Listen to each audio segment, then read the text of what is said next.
तर नमस्कार मित्रांनो, पुन्हा एकदा मी निघाले एका सुंदर अशा निसर्गाच्या ठिकाणी। त्याआधी मी आलो सायन्स स्टेशनला। सायन्स स्टेशनच्या पहिल्या प्लॅटफॉर्मवरून बाहेर आल्याच्यानंतर 5 ते 10 मिनिटाच्या वॉकिंगवर मला महाराष्ट्र निसर्ग उद्यान संस्था दिसतं। त्याच्यानंतर मी आतमध्ये थोडीशी माहिती सांगतो।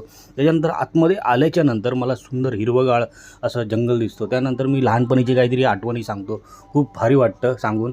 त्याच्यानंतर मग थोडंसं मी आतमध्ये गेल्याच्यानंतर सुंदर असा पक्ष्यांचा आवाज, सुंदर असा निसर्ग खूप भारी वाटतं।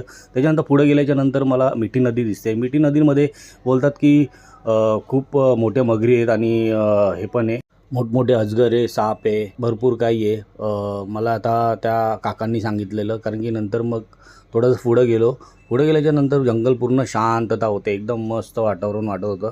आणि थोडंसं चालत पुढे गेलो।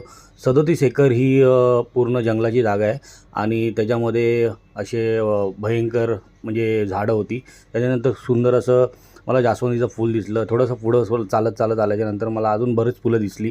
त्याच्यानंतर पुढं चालत आल्याच्यानंतर मी नक्षत्राच्या इथे पोचलो। त्याच्यानंतर इथे झाडं पण होती, खूप सुंदर अशी झाडं आहे। 20 रुपयापासून सुरुवात आहे, स्वस्तात स्वस्त। मला जर इथे यायचं असेल तर फक्त 20 रुपये पास आहे। तर हा ब्लॉग माझा पूर्ण तुम्ही यूट्यूब चॅनलवर बघा। व्हिडिओ आवडला असेल तर नक्की लाईक फॉलो नक्की करा। बाय।